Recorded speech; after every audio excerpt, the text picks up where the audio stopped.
Now we're talking about the spiritual messages that you were receiving in advance, the preparation that you went through. How did this begin? How did you begin to understand something was going to happen? Well, through my dreams I had, and in them dreams my brother was with me. We were talking. We used to talk. Said that something was going to happen. We were riding on a train, and that I believe in my dreams. I go with them dreams that I get, and some of the spiritual messages that I had received through going through the sweat lodge, and what I was told in there. I can't tell you all, but I can tell you this, that it had concerns towards the south end of the reservation, where we went, me and some other men. We sweated together. All those that went out there, that were there, those men from Modena here that went out there with us. One of the things that I was told, and I learned this in high school about that sulfuric acid, and I knew what it could do. I had experienced that in school with experiments. It was like a warning that if them people kept on doing that, something's gonna happen. And as things went along, things started happening. Different things in my dreams I seen these cars, their little cars wrecked, and then when they had that split rail in Ashland, there was another happening that occurred there, that it was shown to me that things are going to happen, things that are bad.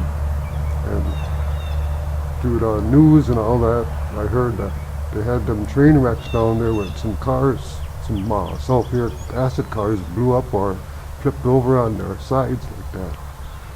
And from what I gathered from that sulfuric acid did just exactly what it would have did here, if we had if I didn't go by my dreams and listen to what Gishimanadu was trying to explain to me, that you have to go do this, irregardless if you your life is taken from you. That it was to go there and go help out.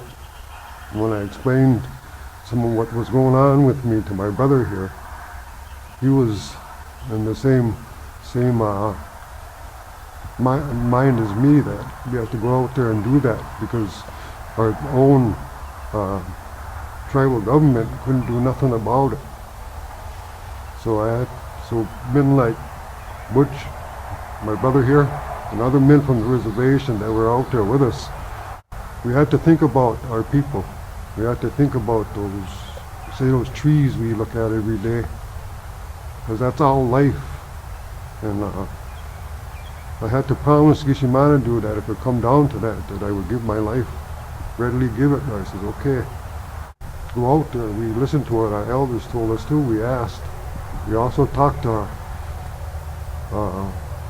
the tribal chairperson at the time, who was John Wilmer, and we told him, like about a day or two before we went out there, that what we were going to do. He says their hands were tied, but ours wasn't. The preparations that you had to go through in order to go out to that site, I think it's important for people to understand that you can't just pack up a sack lunch and go out there, that you have to prepare yourself for it. That's what that lodge just helped me out, helped me get ready, because it just wasn't, how can I explain this? It just wasn't going out there. You had to make a choice in your life, and that was my choice, that I went out there.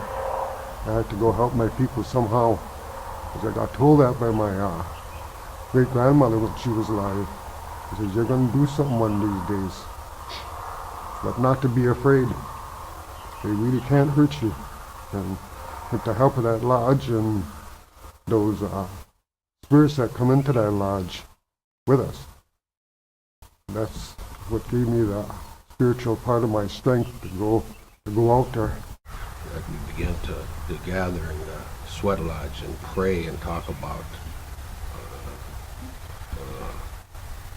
that something was coming and that we had to take some kind of action as to what we had to do. The action that came later, but we started preparing a whole year in advance for the railroad blockade. The sweat we would be using started in the spring a couple times a month, all summer long into the fall, and then we started up again in the spring of '96. We felt the urgency that we had to stay prepared for what was coming. So all during that '95, during the spring and the summer and the fall, up into the spring and summer of '96, we gathered in the sweat lodge and prayed and asked about it. It finally came out, and I think it was in May of '96, of the shipments of sulfuric acid, and that the tribal government was doing all they could to stop the shipments from coming to the reservation because of the condition of the railroad tracks. And we believed at that time that railroad tracks were unsafe for any kind of hazardous waste shipment, and our concern was for our water. And if sulfuric acid should derail and go into our headwaters of the Bad River, that it would destroy and kill everything in the water.